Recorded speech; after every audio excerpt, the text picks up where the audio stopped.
So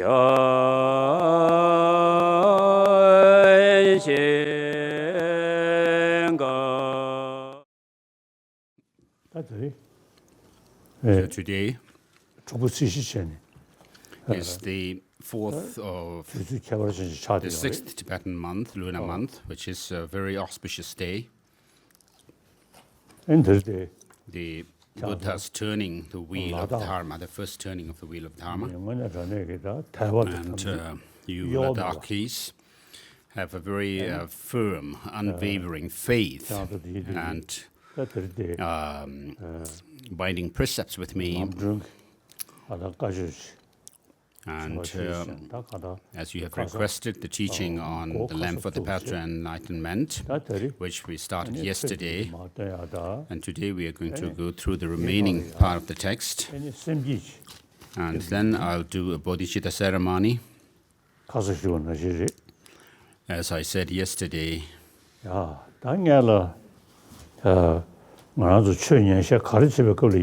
so first of all, in any kind of Dharma discourse, on the part of the teacher himself, he or she must teach with a pure motivation, and the audience too should have the motivation of Bodhichitta, which is to say that to have the aspiration to become an omniscient one for the benefit of all sentient beings. And so this pure motivation must be present in this discourse. So let us say the prayer.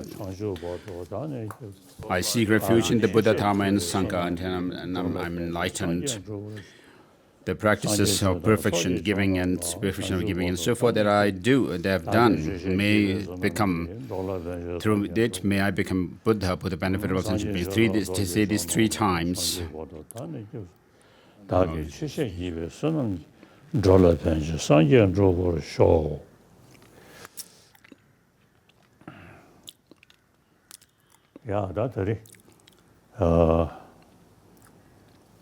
So, first of all, I wish to say this.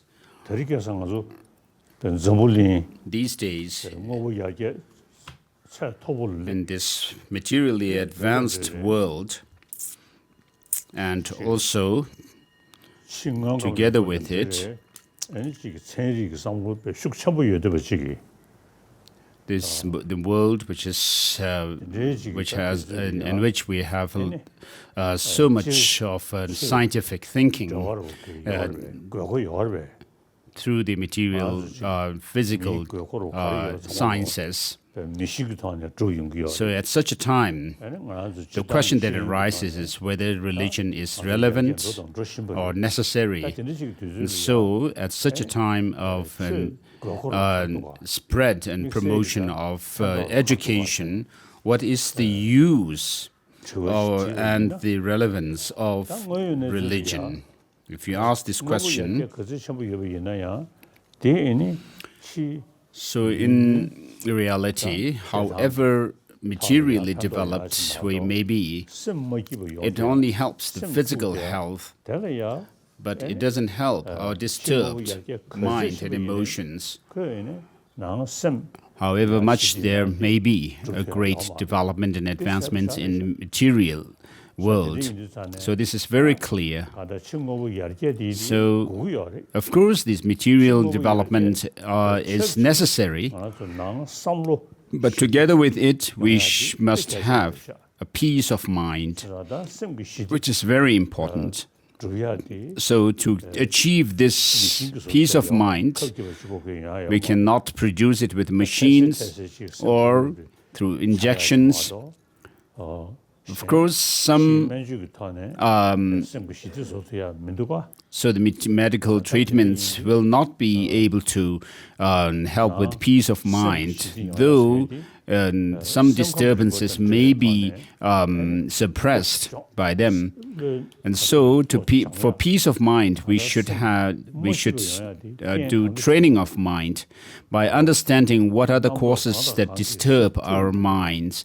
What kinds of thoughts and emotions cause these problems, and what are the antidotes to them, So we need to contemplate on these matters. So as we already talked yesterday also, amongst the scientists, modern scientists today, among the scientists, there are those who say meditation and the practice of love and compassion that are taught in Buddhism. And when you go higher, and then regarding the practice of shamatha and vipassana, calm abiding and special insights. So these scientists who have no interest in past and future lives do pay attention and take interest in these topics. So, though there are many different religious traditions in the world,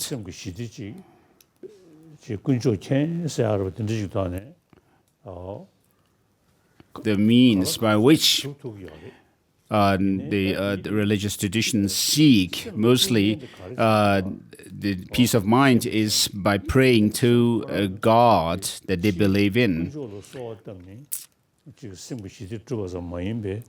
So apart from that, if we understand the workings of our mind and emotions, and then try to seek peace of mind through that means, this is a very special means. And so this is a tradition that has spread in India with the practice of karuna, compassion, and ahimsa, non-violence. So Buddha deepened this understanding and also expanded on these ideas and practices. So, with the help of different philosophical ideas, the Buddha taught a rational method to counter those states of mind and emotions which disturb our peace of mind. So, mainly, disturbance in our mind, or peace of mind, happens because of our selfish attitude. And so, the ancient Indian practice of karuna, or compassion, and ahimsa, non-violence, do not have to do only with physical practices of not harming others. Because we harm others, cause problems to others because of this undisciplined mind that we have. And so both of the practices of compassion and non-violence have to do with our mind. So in Buddhism we say a disciplined mind is happiness, and happiness is a disciplined mind, and unhappiness, undisciplined mind. And so, of course, all religious traditions of the world do teach love and compassion, but the teaching of these through a rational approach is, and to achieve peace of mind is, in this regard, Buddhism has the broadest teachings and also the most profound teachings to achieve this peace of mind. And so you Ladakhis are followers of Buddhism. And so in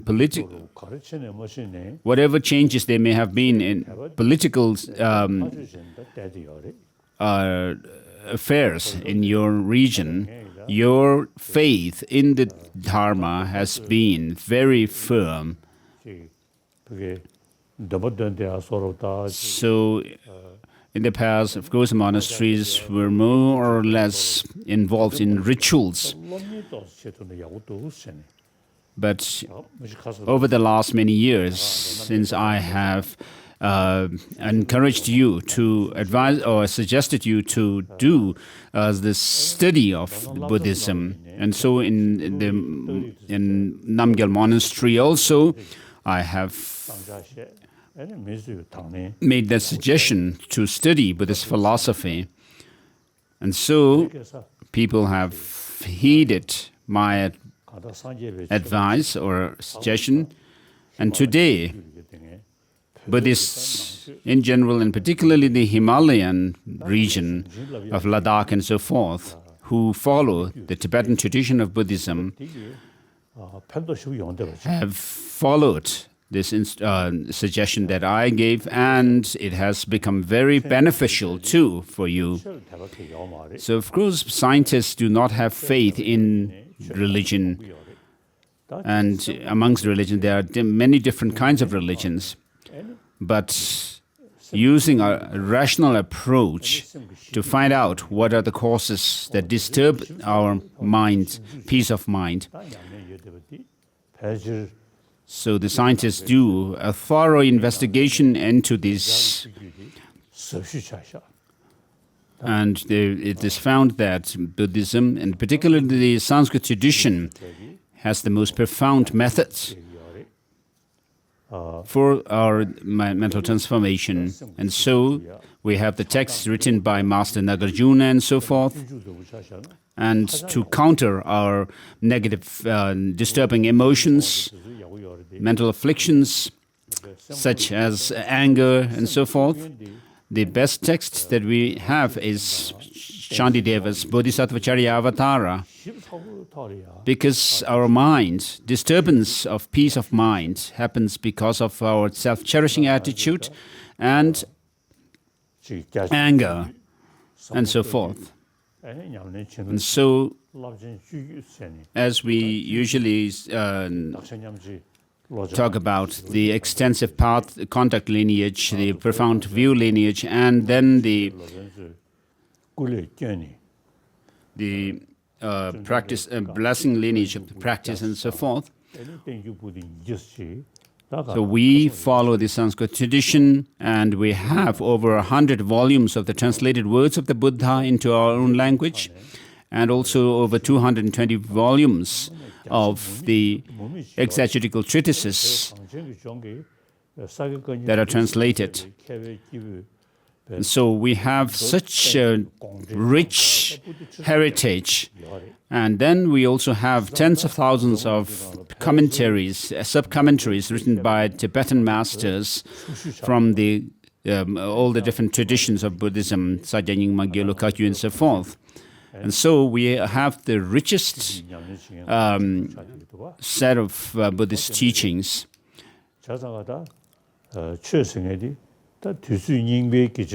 So Buddhism is not something outdated, but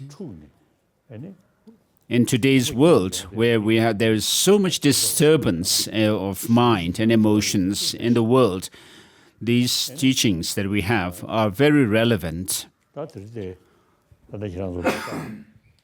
Sorry. So today, for the Ladakhis,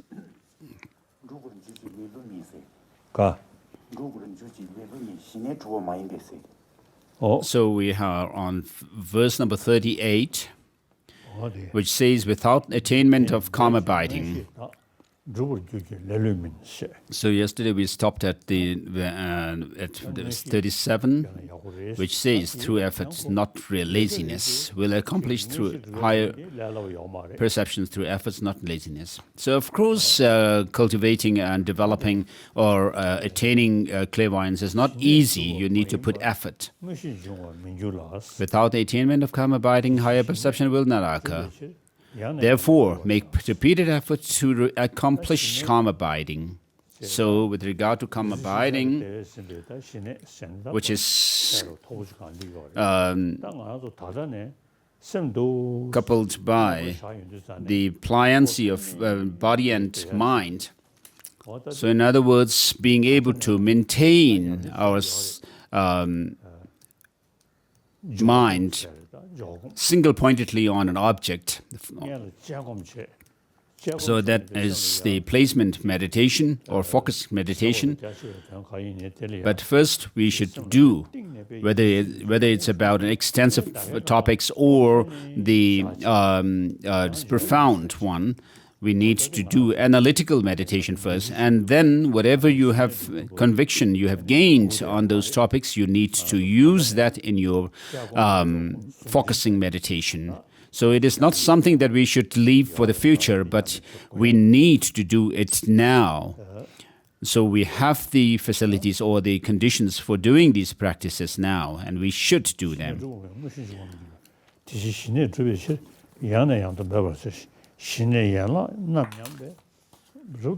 So verse number 39, while the conditions for abiding are complete, meditative stabilization will not be accomplished, even if one meditates strenuously for thousands of years, thus maintaining well the conditions mentioned in the collection 4, meditative stabilization chapter. Place the mind on any one virtuous focal object.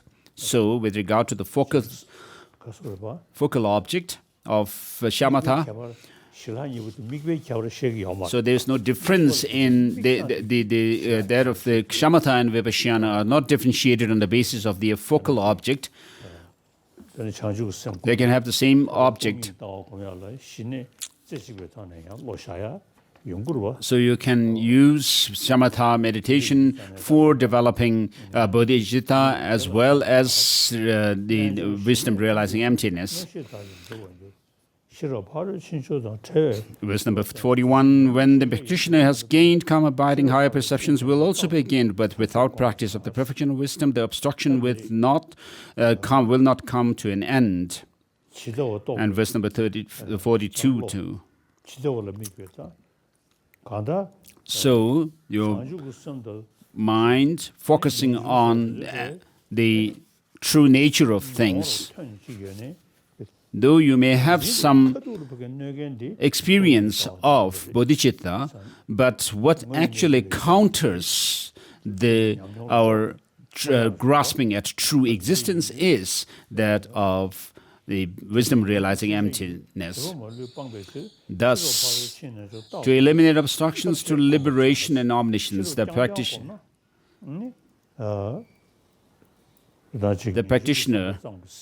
should continually cultivate the perfection of wisdom with skillful means. And so, if your understanding of emptiness is coupled with the mere wish to become liberated, then that leads you to the arhatship. Whereas when it is combined with bodhicitta, it leads you to omniscience, state of Buddhahood. So, the wisdom of emptiness, of course, can help to eliminate our mental afflictions. But when it is coupled with bodhicitta, and it helps to overcome even the obscuration to knowledge. And so, in this venture, we need to have this meditation on emptiness coupled with bodhicitta. Verse number 43. So here we need also to couple these practices of bodhicitta and with the wisdom of emptiness with the other perfections. Verse number 43, wisdom without skillful means and skillful means too without wisdom are referred to as bondage. Therefore, do not give up either. To eliminate our doubts concerning what is wisdom and what skillful means, I shall make clear the difference between skillful means and wisdom. Verse number 45 also, that. So all these other practices of perfections like giving, morality and so forth also must be integrated. So apart from the perfection of wisdom, all virtuous practices, such as the perfection of giving, are described as skillful means by the victorious ones. And so whoever, under the influence of familiarity with skillful means, cultivates wisdom, will quickly attain enlightenment, not just by meditating on selflessness. So what happens to us is that things appear to have some kind of objective existence. So there is the grasping at true existence and things, and then also even after having overcome the grasping itself, you are still left with, you may be still left with the appearance of things as if they have some kind of true existence. And so that is the obscuration to knowledge. And therefore, we need to combine the wisdom of emptiness with the with bodhicitta and the other perfections. And therefore, the verses from the Madhyamaka Avatara, which says, so for myself, my main practice is bodhicitta and also the wisdom of emptiness. And so,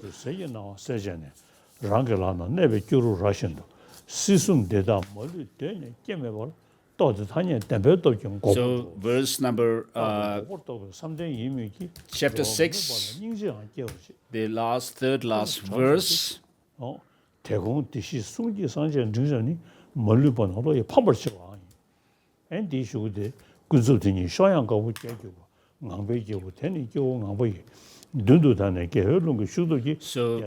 verses, the last three verses in Madhyamaka Avatara are very powerful verses.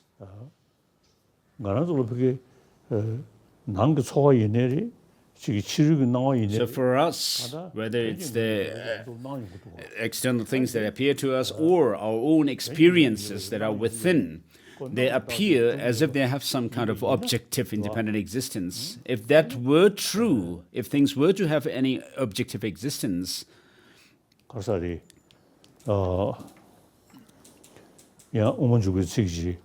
so the verses that His Holiness quoted earlier are verse 224 to 226. So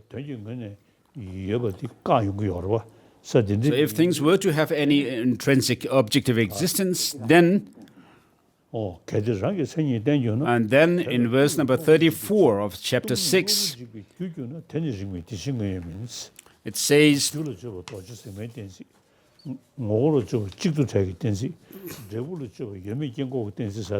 if the intrinsic characteristics of things were to arise dependently, things would come to be destroyed by denying it. Emptiness would then be a cause for the destruction of things. But this is illogical, so no real entities exist. And so what this says is that if things were to have any intrinsic existence, then when you realize emptiness, that realization of emptiness would be like a destroyer of the entities themselves as well. And then it goes on to say in verse 35, chapter 6, thus when such phenomena are analyzed, nothing is found as their nature apart from suchness. So the conventional truth of everyday world should not be subjected to thorough analysis. So though things do appear to have some objective existence, and we have that appearance in our mind, but what we should do is confirm from our own meditation on emptiness to ascertain that emptiness. And so we will be able to, when we come out of that meditation, we'll be able to confirm from our experience that things do not exist the way they appear. And then it goes on to say, in the context of suchness, certain reasoning disallows arising from self or from something other, and that same reasoning disallows them on the conventional level too. So by what means then is your arising established? And so things do not exist the way they appear to us.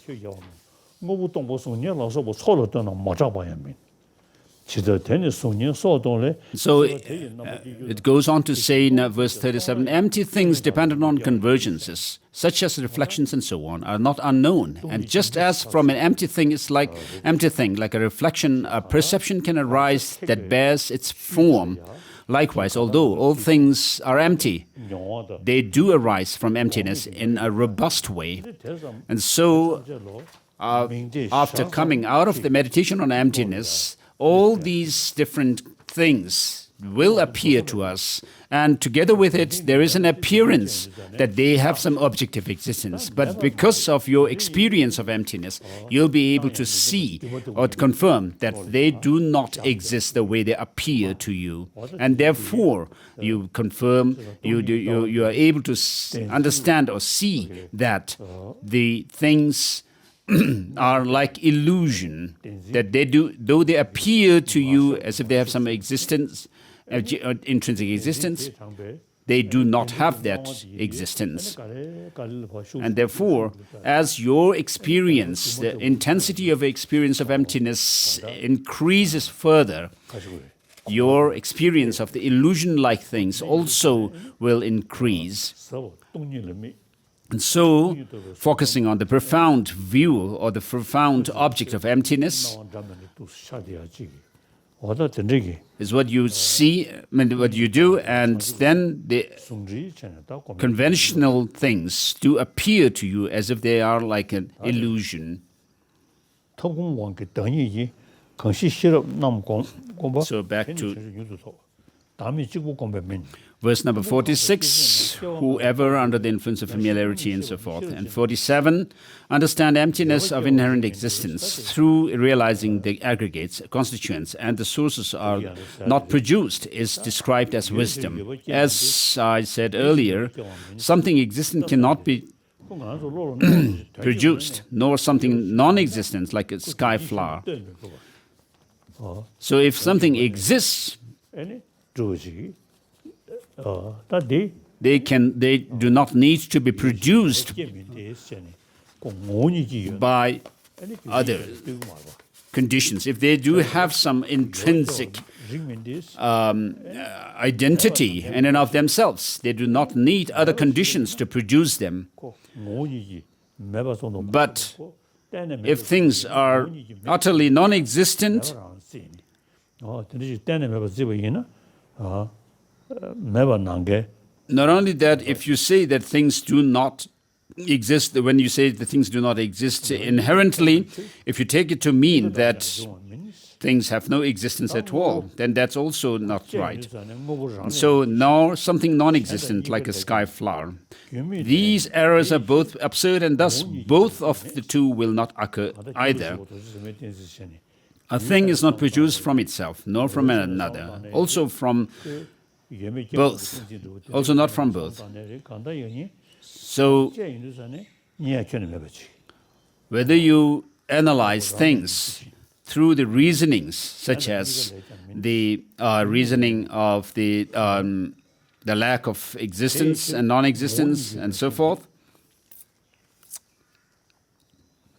nor causelessly either. Thus, it does not exist inherently by way of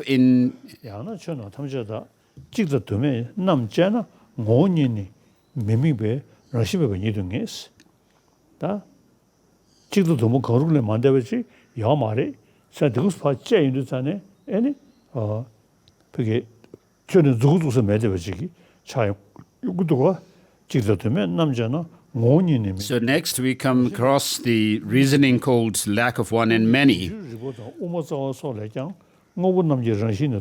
Verse number 50. And then 51, the reasoning of 70 stanzas of emptiness, on emptiness, the treatise on middle way, and so forth. Explain that the nature of all things is established as empty.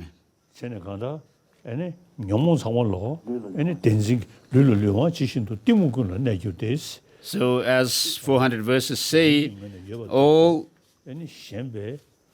just as the physical faculty permeates all other faculties, likewise ignorance permeates all other mental afflictions. And so because of this grasping at a true existence of self, oneself, then you also tend to become attached to oneself, and then you become attached to me, mineness, and so forth.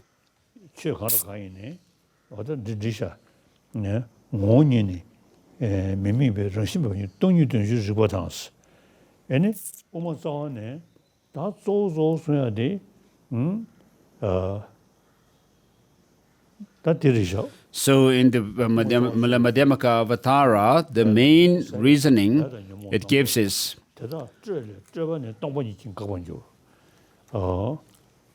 liberation is when you eliminate those of the common afflictions. Karma afflictions arise from conceptual constructions, and that in turn arise through fabrication, and fabrication is done away with through wisdom or the emptiness. So in the Karika, in the beginning of the text, we come across the reasoning of the Tetra Lama and so forth. So in each of the chapters, there are 27 chapters, and in each of the chapters it deals with different topics or reasonings. And so this becomes the main text for the study of Madhyamaka view.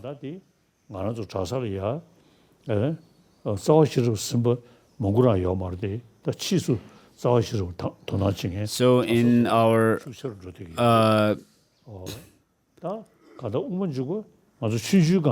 monastic institutions, there may not be many monk students who have memorized the Mula Madhyamaka Karika, but later, in the past, there were not many, but later there are some who have memorized it. And so there are different reasonings that are used to prove emptiness, such as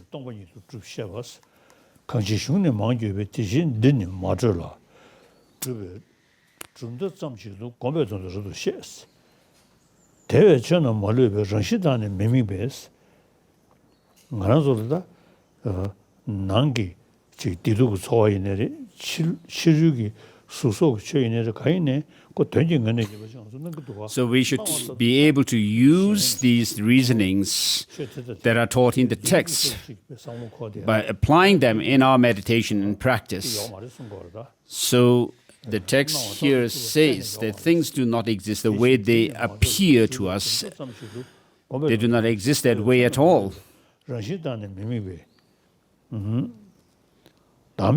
Thus, whatever is meditation on selflessness, by not observing an inherent nature in phenomena, is the cultivation of wisdom. Verse number 54, just as wisdom does not see an inherent nature in phenomena, having analyzed wisdom itself by reasoning, meditate on the non-conceptuality. And so, with regard to the Madhyamaka view, of course, selflessness is even asserted or is taught by those of the Vaibhashikas and Swatantrikas. So they have some rough understanding of selflessness. But when you go into a deeper understanding of the more detailed understanding of selflessness, then of course, the Chittamatras say that things do not have any external existence, but the mind is still said to have some intrinsic objective existence. But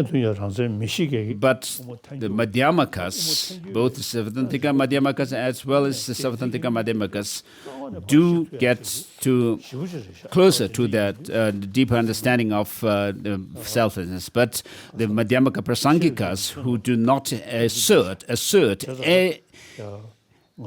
any objective existence in things whatsoever, have the most profound reasoning to destroy our clinging to the objective existence.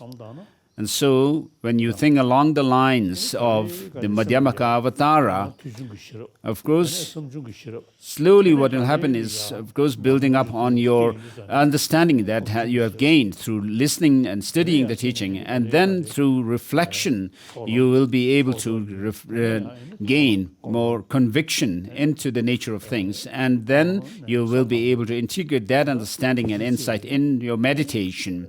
And in that way, through familiarization in meditation, you'll be able to tread through the paths of accumulation, preparation, seeing, and then you go along the paths and grounds of Bodhisattvas. And so this comes through your meditation and practice. So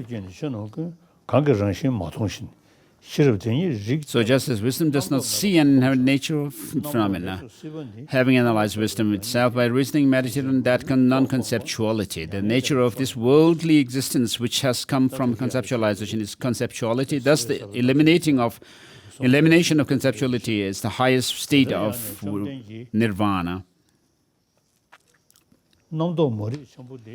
And therefore, 56, therefore the subduer also has said that the great ignorance of conceptuality makes us fall into the ocean of cyclic existence, resting in non-conceptuality, conceptual stabilization. So this is the non-conceptual stabilization. Refers to the combination of Vipassana and Shamatha, which is focused on selflessness. Space like non-conceptuality manifests clearly. The retention of mantra engaging in non-conceptual realization says that when bodhisattvas non-conceptually contemplate this excellent teaching, they will transcend conceptuality, so hard to overcome, and eventually reach the non-conceptual state, having ascertained through scripture and through reasoning that phenomena are not produced nor inherently existent, meditate without conceptuality. And so, here, these teachings mainly pertain to the great vehicle teachings. So you have the skillful means or the method of bodhicitta and other perfections, and then the wisdom realizing selflessness or emptiness. So as Madhyamaka Mula Madhyamaka Karika says, the fabrication is done away with through that of emptiness.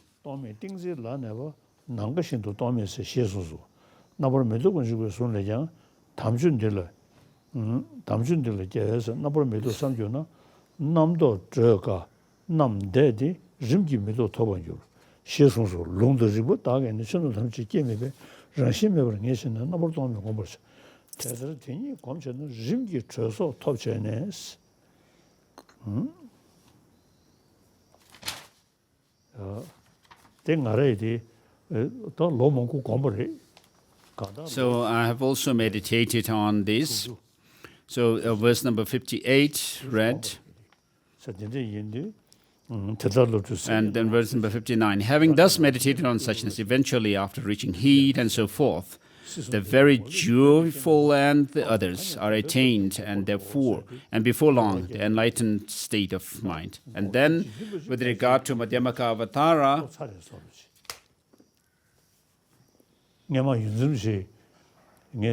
as I quoted these verses at the end of the chapter 6, so I reported my experience of emptiness to my late senior tutor, Gyabje Leongzin Ling Rinpoche. So when I reported him my experience, he told me that you have gained an authentic understanding or insight into emptiness. And so before long you will become a space yogi. So he was my main teacher of the philosophy. Rinpoche mainly taught me Lamrim and the mind training teachings. And so Ling Rinpoche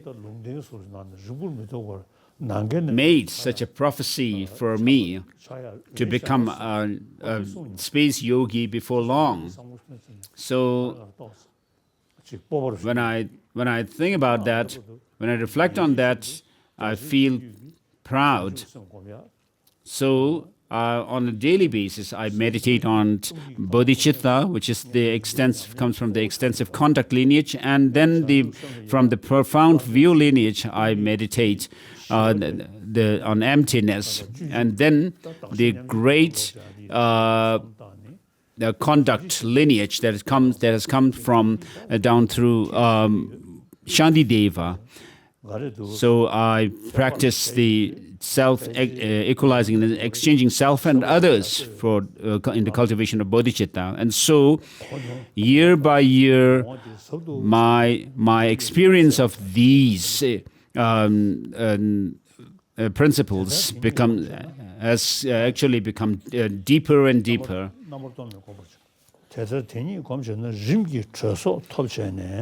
So verse number 59 again.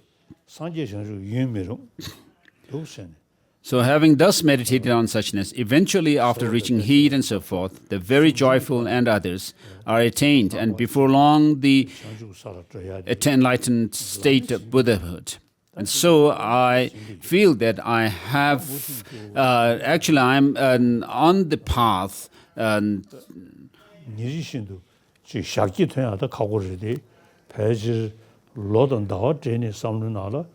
So of course you will not see the changes on just in days, but having persevered over months and years and decades, then I see these changes. If you wish to create with ease the collection of enlightenment through activities of pacification, increase and so forth, gained by the power of mantra, also through the force of the right eight and other great attainments like the good pot, if you want to practice sacred mantra, as explained in the action and performance tantras. So these practices that are mentioned in these lines should be done in combination with the bodhicitta and the view of emptiness. In verse number 62, then to receive the preceptor initiation, you must please an excellent spiritual teacher through service, valuable gifts and the like, as well as through obedience. So you need to mature your mind spiritually first through the initiations or empowerments, so that you become a recipient or an authentic practitioner of Tantra. So such as the Kriya Tantra, Action Tantra and Performance Tantra and so forth. And then when you come to the highest Yoga Tantra, not only do you develop shamatha and the vipassana, but you need to use the inner energies through, for example, the 9 rounds of breath for clearing the energies. And so through the practices based on using our vital energies, chakras, and the channels, you also need to increase your experience of bodhicitta and the wisdom of emptiness. As the Buddha has said in the beginning, after his enlightenment, peaceful and so forth.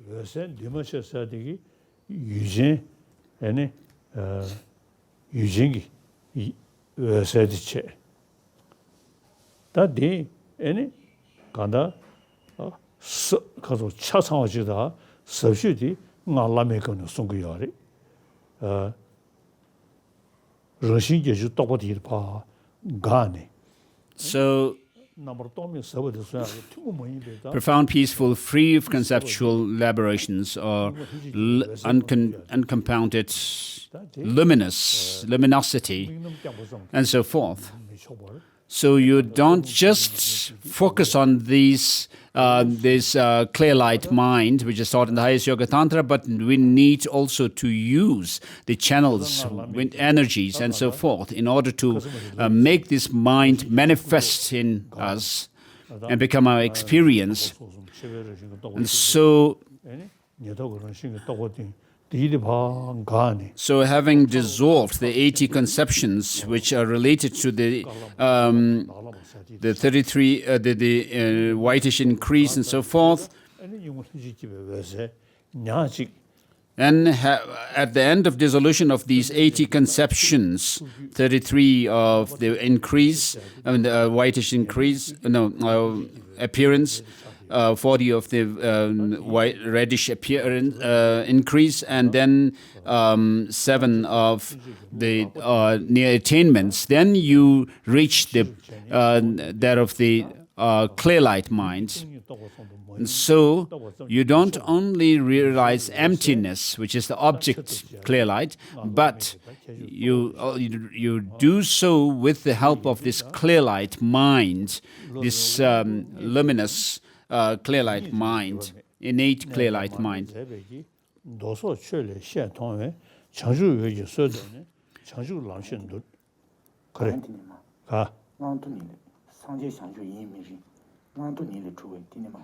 그래서 영소로는 왕국의 대군 남다 등이니 무주주의 견대요.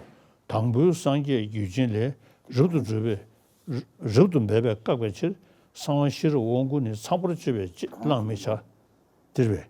디강딘 상계 상주 유미지 판투님의 주의이 시단 진난사스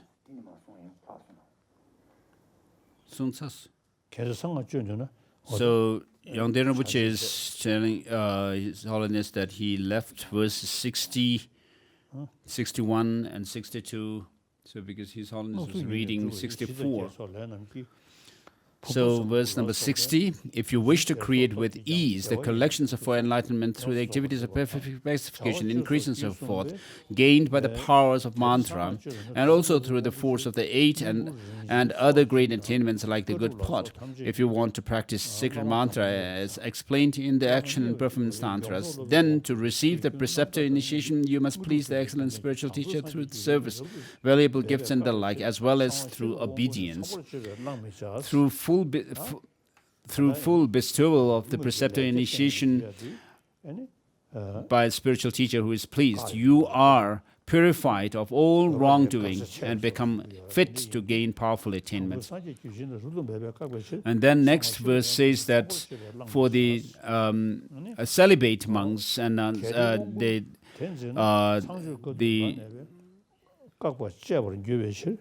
secret and the wisdom initiations should not be taken. So because of the great Tantra of the primordial Buddha forbids it emphatically, those observing pure conduct should not.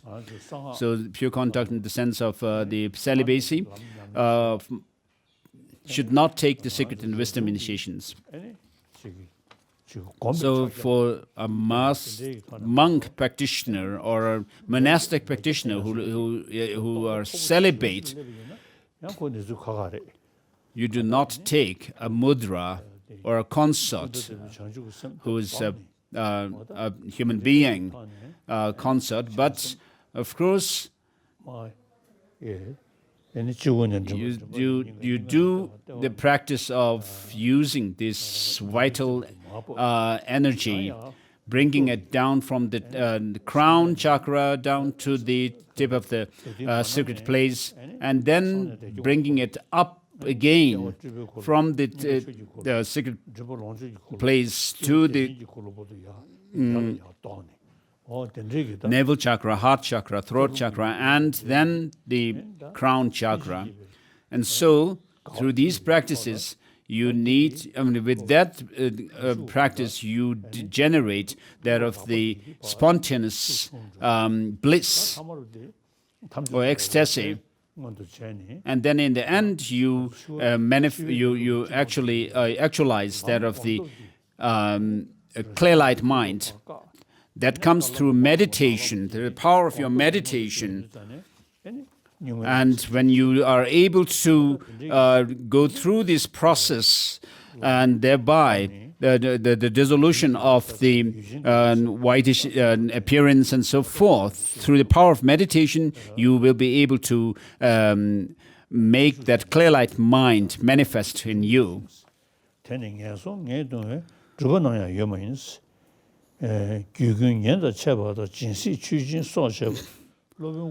So verse number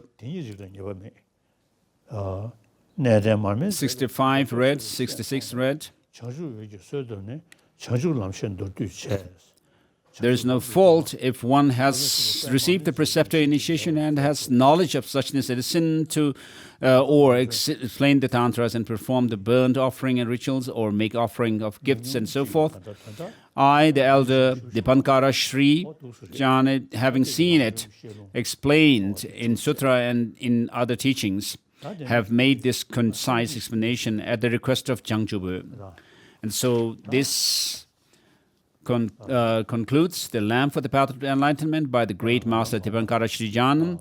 It was translated, revised, and finalized by the eminent Indian abbot himself and by the great reviser, translator, and fully attained monk Gevelotu. So next we'll do the Bodhisattva Ceremony, Bodhichitta Ceremony. So in front of you, visualize the Buddha himself in person. To his right, imagine Manjushri, the wisdom deity. And on his left, Aryatara.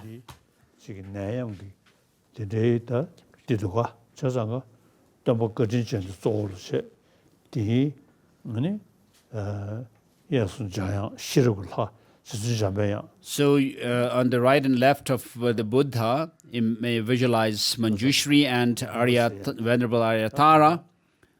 So Manjushri helps to dispel the darkness of ignorance within our mind.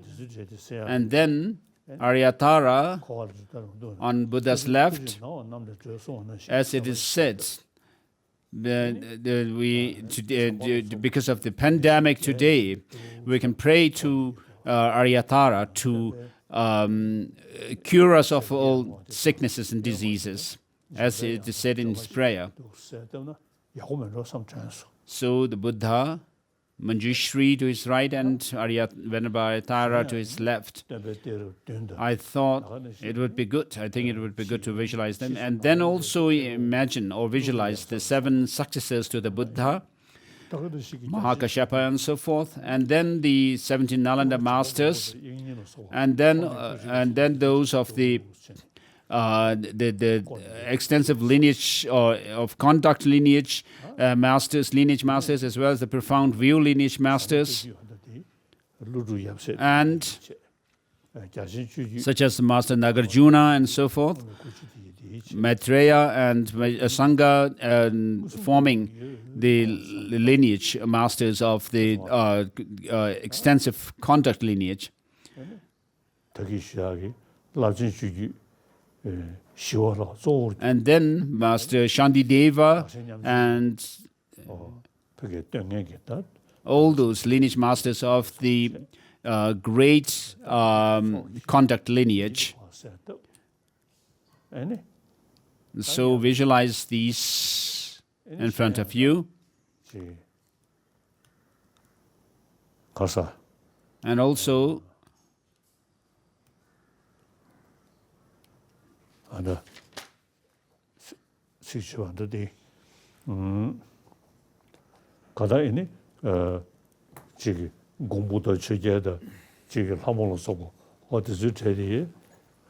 so all these protected deities such as Mahakala,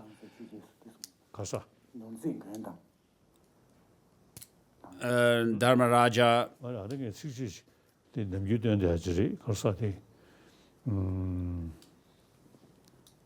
and so forth. So I usually recite a verse, but I can't remember it now.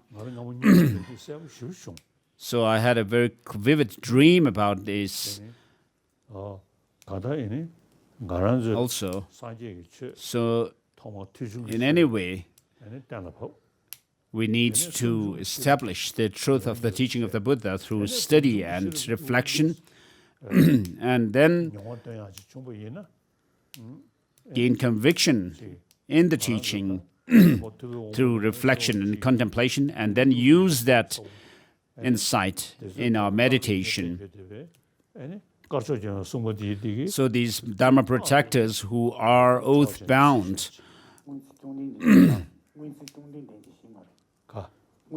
so in the past, in front of the Buddha, the verse goes, so it doesn't matter.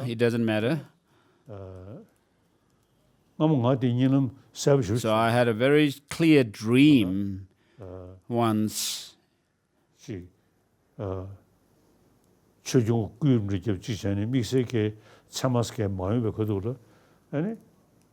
So when I had no indications of the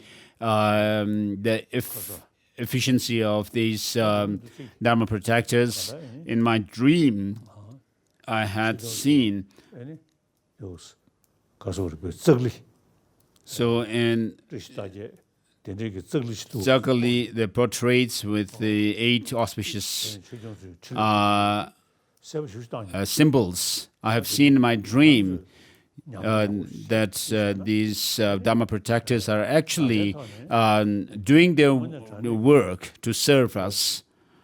So I was waving these auspicious symbols. So when you do your Dharma practice sincerely, then these Dharma Protectors would naturally come and help you. So without practice, even if you may beat the drum and play all these the bone horns and so forth, bone trumpets and so forth, you may play them, but they are only noise pollution. So if you do your Dharma practice sincerely, of course, these Dharma Protectors will always gather around you. And so here, imagine the Buddha himself in person and other deities. And also, as I said earlier, the lineage masters and so forth, and then the Dharma Protectors. So if you do Dharma practice sincerely, they will naturally come to you. And then their retinues and sub-retinues also will naturally come and help you. So, with this, please say the 7-limb practice.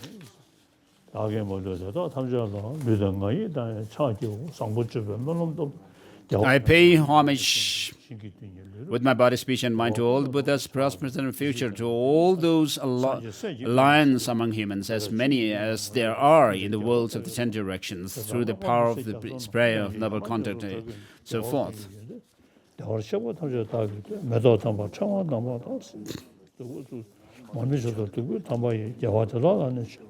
So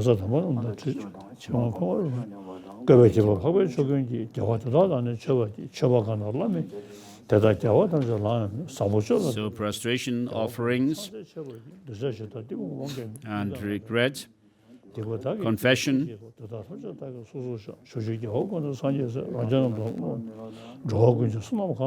offering, making offerings, and rejoicing, and requesting the Buddhas to turn the wheel of Dharma, and those who wish to pass away to remain for the benefit and joy of living beings for as many eons as worlds of atoms. I dedicate the slight merit I have created through reverence, offering, confession, through rejoicing, exhorting, through requesting to the attainment of highest enlightenment. And next, we'll do the Bodhichitta.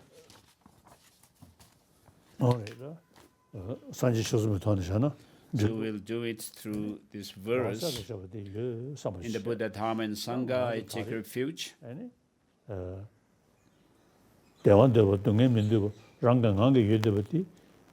So everyone has the natural instinct of not wanting suffering, but wanting happiness. And so we need to know what are the causes that bring about happiness and what are the causes that bring about suffering.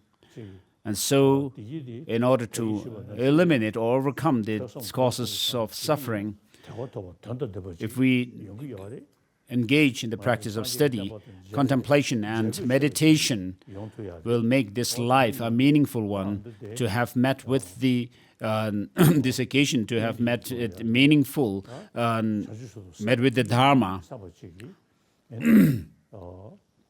So for the sake of all sentient beings, have this determination to work for the benefit of all sentient beings. As it is said I seek refuge until I reach enlightenment. To fulfill the interests of oneself and others, I generate the mind of awakening. Having developed the mind for highest awakening, I shall invite all sentient beings as my guests. So I shall invite all sentient beings as my guests for the feast of bliss and happiness. I shall engage in the delightful, sublime, enlightened contacts. May I attain Buddhahood to the benefit of all sentient beings. So please kneel on your right knee.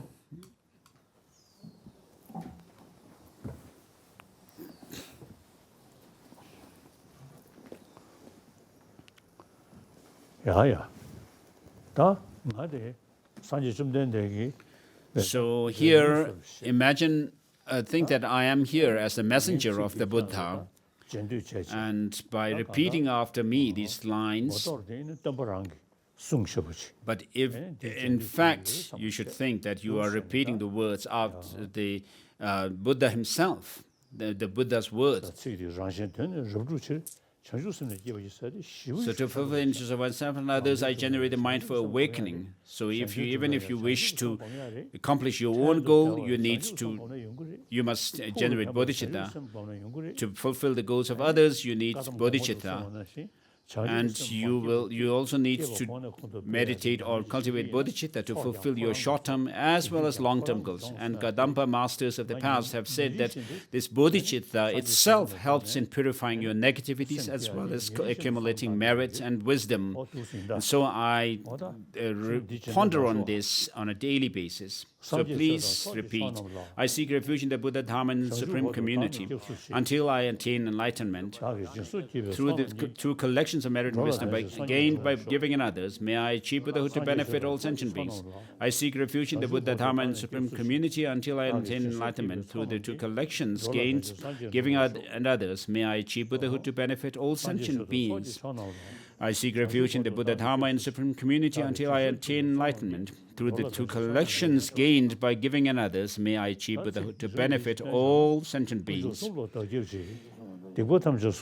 And also say, I seek refuge in the three jewels. I confess each and every misdeed. I rejoice in the virtues of all beings. I take to my heart Buddha's enlightenment. To the Buddha, Dharma, and highest assembly, seek refuge until I reach enlightenment. To fulfill the interests of oneself and others, I generate a mind for awakening. Having developed the mind for highest awakening, I shall invite all sentient beings as my guests. I shall engage in the delightful, sublime, enlightened contacts. May I attain Buddhahood for the benefit of all sentients. Please repeat that again for the second time. I seek refuge in the three jewels. I confess each and every misdeed. I rejoice in the virtuous deeds of all beings. I take to my heart Buddha's enlightenment.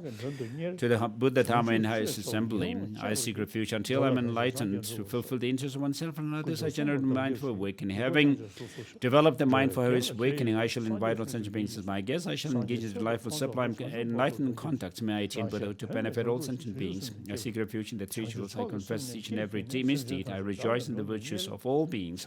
I take to my heart Buddha's enlightenment. To the Buddha, Dharma, and highest assembly, I seek refuge until I reach enlightenment. To fulfill the interests of oneself and others, I generate mind for awakening. Having developed the mind for highest awakening, I shall invite all sentient beings as my guests. I shall engage in the delightful, sublime, enlightened contacts. I attain Buddhahood to benefit all sentient beings. So with these lines in the second text, where it says, having developed the mind for his awakening, I shall invite all sentient beings as my guests, is taking the Bodhisattva vow, but it doesn't need further explanation here.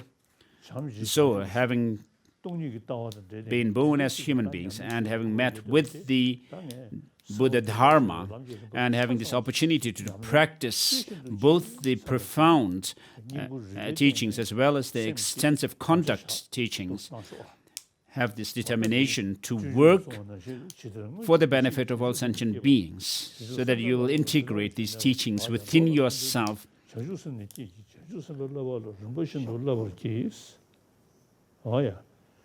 다 딩두 다서 저거 유미스 벌레고도 드린 상제 적수지스 Then,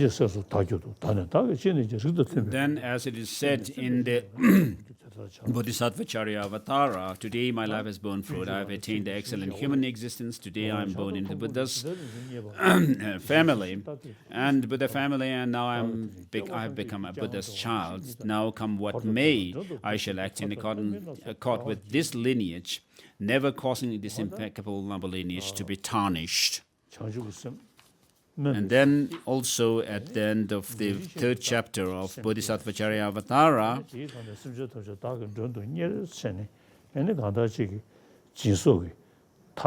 so today, in the presence of all the Sugatas, protectors, I invite the world to be guests at the festival of the Sugatahood, and in the meantime, ultimate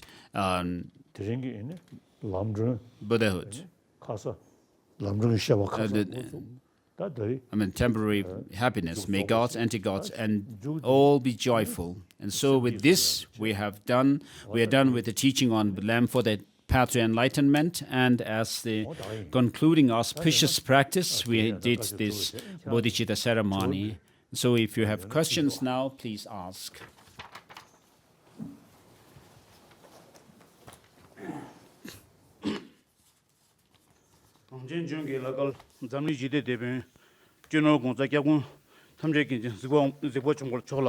So, to Your Holiness, with due respect to you,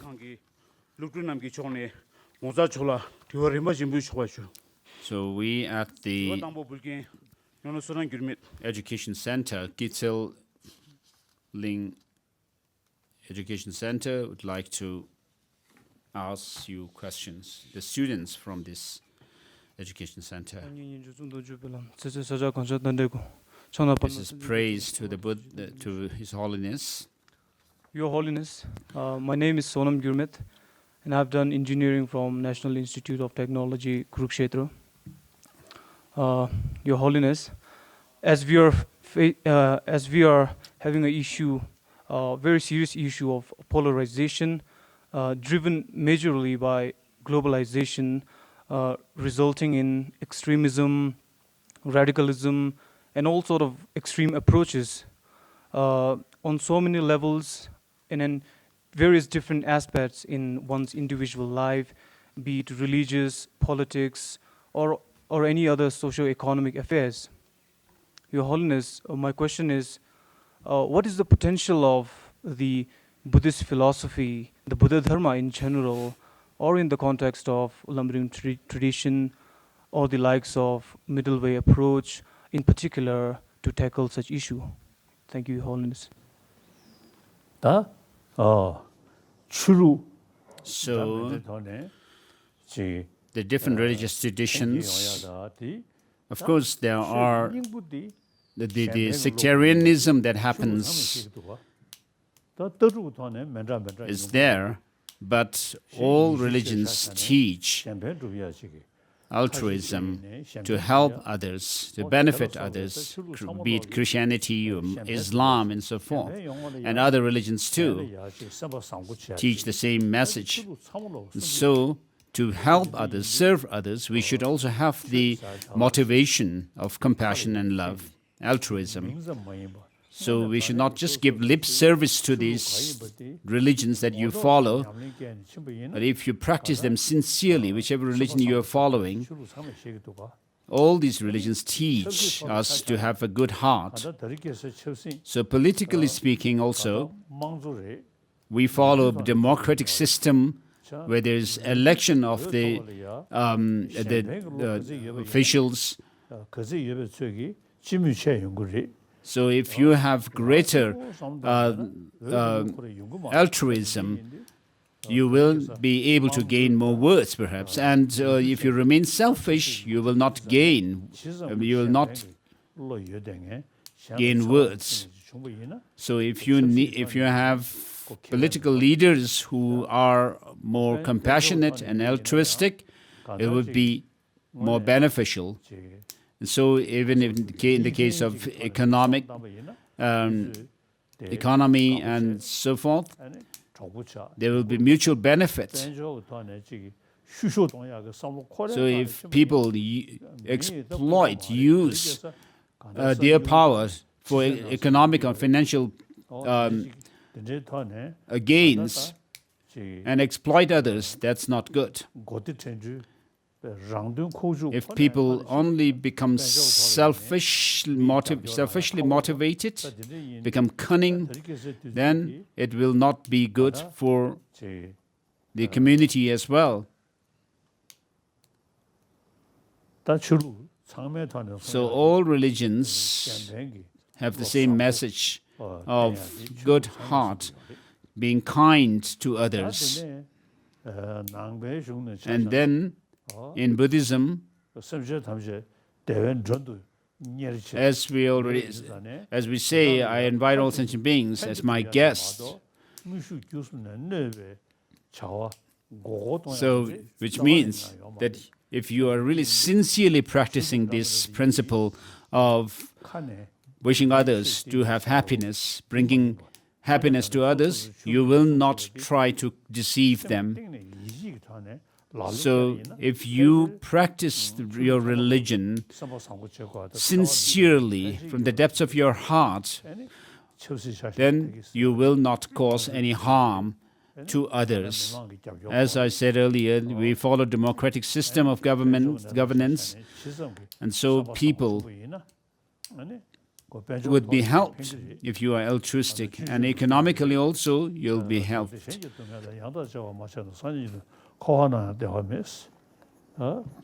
As Bodhisattva Charavaddara says, if you do not exchange your joy and happiness with the suffering of others, live alone reaching Buddhahood, even in samsara you will not have happiness. So you should think through these lines and see that you are just a single person, others are many, and therefore we should think of serving the many and instead of just the one person. So this is true, what Bodhisattva Charyavatara says. So there, if you live alone with reaching Buddhahood, even in samsara you will not have happiness. So you do not need to talk about past and future lives or anything like that. But if you need support from the public, you need to be altruistic, and you will also not engage in harmful actions. So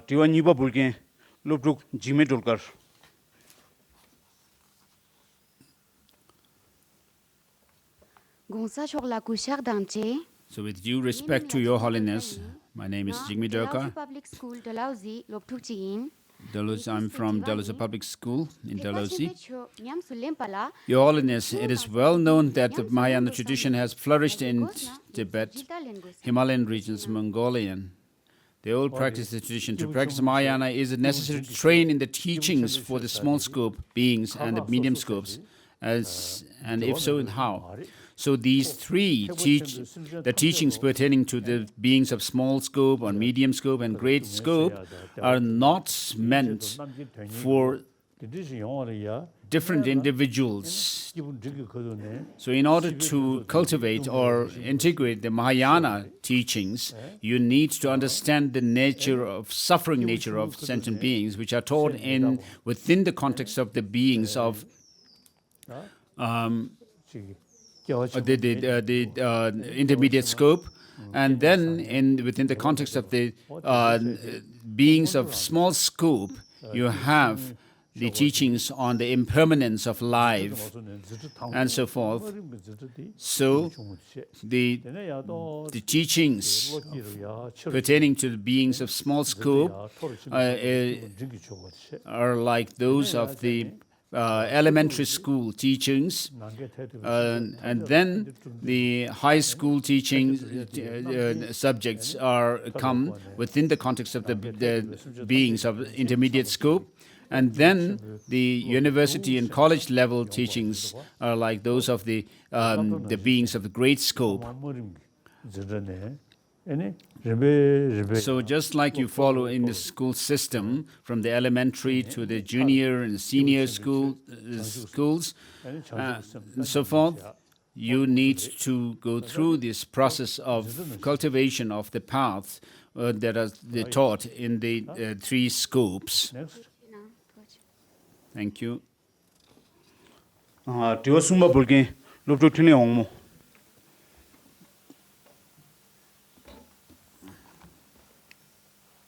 morning, Your Holiness. My name is Thilla Sangmo and I'm currently studying in Indraprastha College for Women. I'm honored to get this opportunity to ask you a question personally. Your Holiness, my question is, recently these days youth have been stressing a lot and indulging themselves into toxic stuff. What would you advise them? Thank you, Your Holiness. Oh, that So regarding that, intoxicants such as drugs, these using substances like these show your immaturity, inexperiencedness, and naivety. So, for example, if you take to drinking alcohol, what happens when you drink alcohol is it actually causes decline to your intelligence. In Tibetan custom, we have people who sniff snuffs. And sometimes when they feel sleepy, they use it to wake themselves up. But after having sniffed such substance, you actually make everything dirty, your nose and your body and also the handkerchief that you use. Everything becomes dirty. And so these substances and alcohol and the intoxicants, drugs and so forth, may give some gratification temporarily, but it will make you, pollute you physically, so you actually cause yourself damage because of feeling, because of the gratification that you take temporarily from the temporary bliss. So if you are unhappy, of course, these drugs cannot help you in the long run. They may just suppress some kind of unhappiness for a short time, but they will never help you in the long run.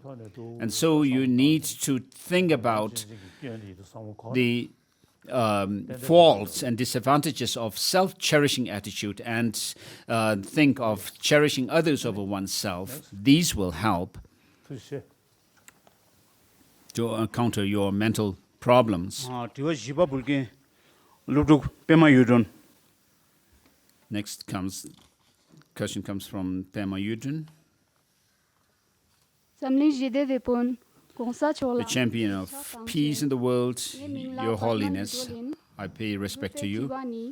My question is, if things do not have any intrinsic nature and do not exist the way they appear to us, then how do we understand their conventional existence?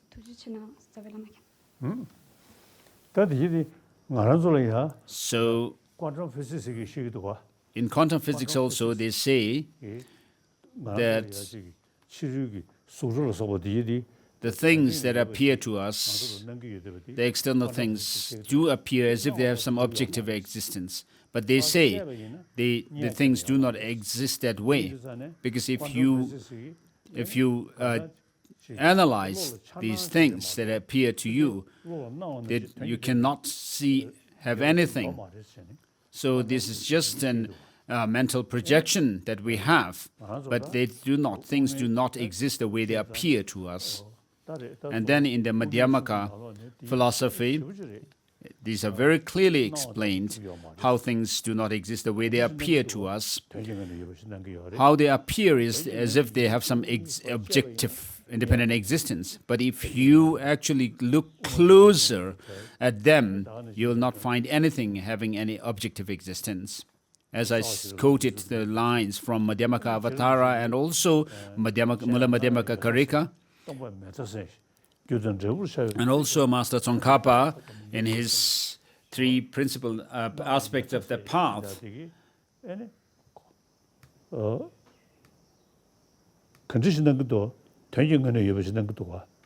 So how things appear to us is as if they have some objective existence. But Master Tsongkhapa says, so long as the two understandings of appearance,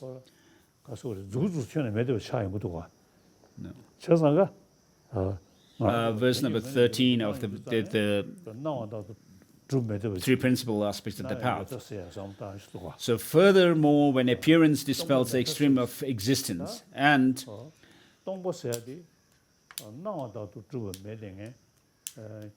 so when you look at the objects themselves, they appear to have some objective existence, but they do not exist that way. And when emptiness dispels the extremes of non-existence, so Madhyamaka Avatara says, verses 34, 35, 36, I reflect on them daily. So since things do not have any objective existence, when you understand the emptiness, well, what it means is that things have no intrinsic identity in and of themselves. And so, because things are dependently originated, dependence means so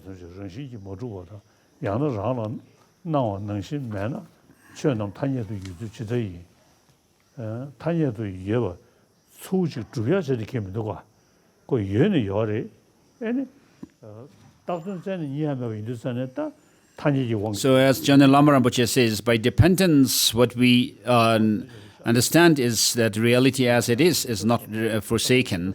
And by arising or origination, it concords with the conventional conventions of the world too. And dependent arising, therefore, like the king of reasoning, is the authoritative, reliable word of the Buddha.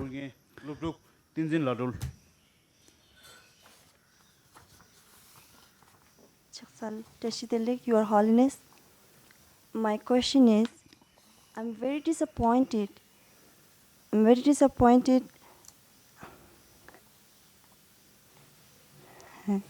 Sorry, His Holiness. I'm very disappointed to tell you that anger comes so easily to me, which breaks the rule of ahimsa. Your Holiness, how should I walk with anger so that I won't disappoint others as well as myself? Thank you. So anger, on the one hand, is a very strong emotion. So there's no reason. It's not based on rationality. So on the one hand, what happens is we assent to what appears to us, as if they have some objective existence, that is. So what does it help? What does anger help you? Why you become angry is because you are not able to fulfill something that you desire. So if with anger, of course, you will not be able to achieve what you want as well. So if you look at the politicians, some politicians are so clever that though they may be upset deep down, but externally they do not show any emotion to others. And they are very and they find ways to deal with others more amicably in the apparent world. So you live in a community, so you are living in a society on which you are dependent. So if you show anger at this community or society that you live in, I mean, you will be at the losing end.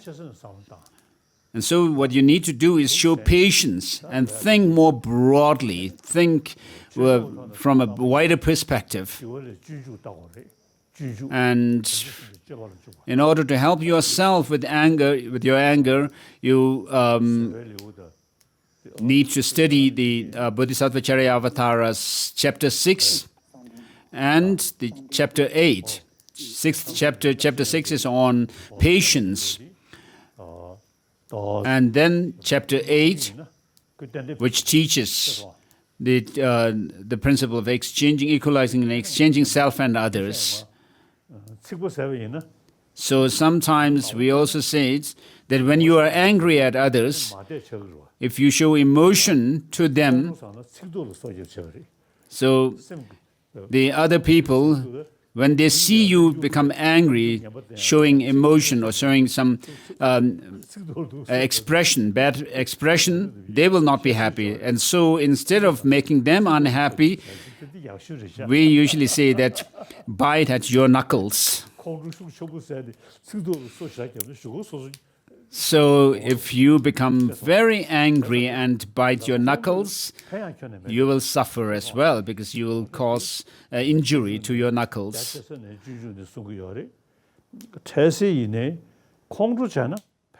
So Bodhisattva Charyavatara says the disadvantages of anger and hatred, and as a human being, we live in a society, a human society. It never helps to become angry.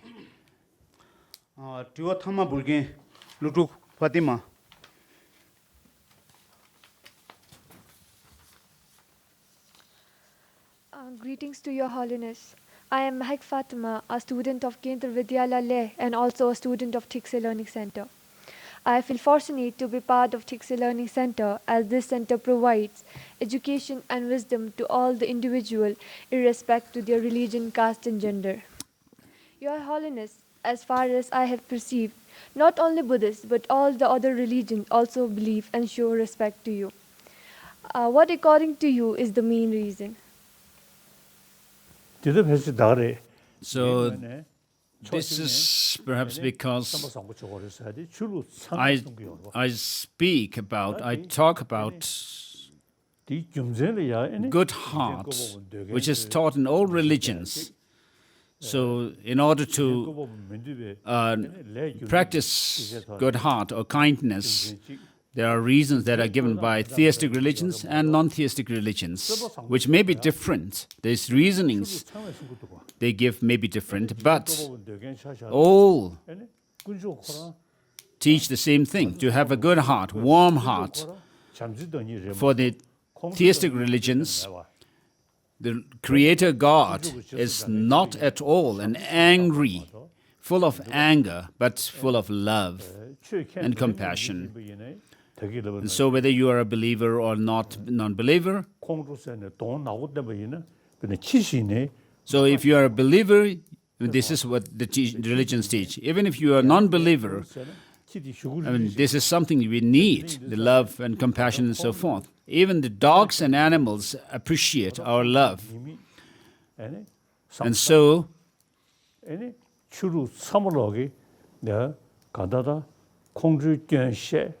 so all religions teach the disadvantage or shortcomings of anger and the advantage or the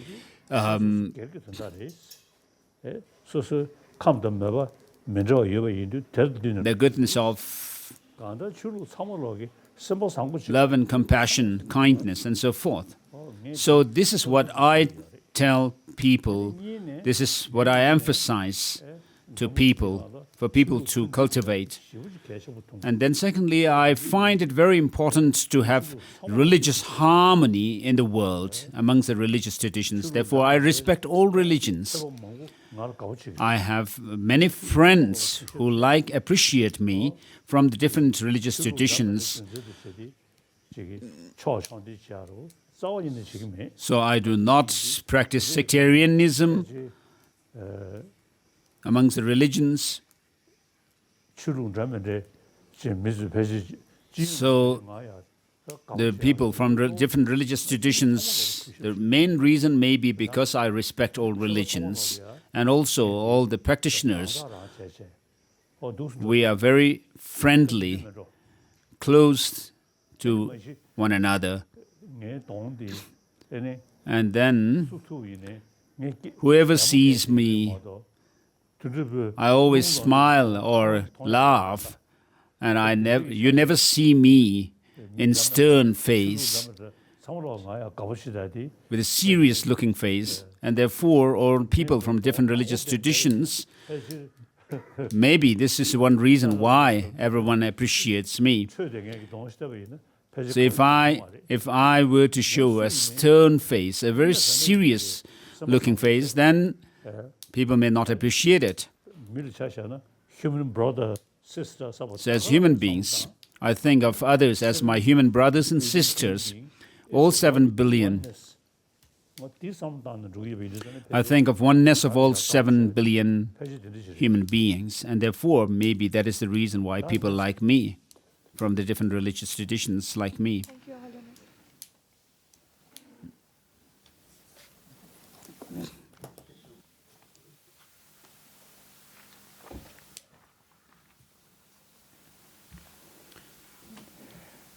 Zamlin kendo jewe depancho nikto korwa jute miktikbu kanjan dowe tabu rewe kep. You are the helmsman of peace in the world of people, the sole eye for the blind who need to be tamed in this generation, the refuge for short and long-term aspirations of the beings of land of snow. We can never see you enough. I bow to you, O protector and refuge. Having begun with these auspicious words of salutation, praise and virtue, I wish to prostrate to your holiness, a crown jewel of Samsara Nirvana, including the gods, the champion of world peace, the master custodian of the complete teaching of the Buddha. Your Holiness, kind, for some reason and purpose, I shall utter your real name. I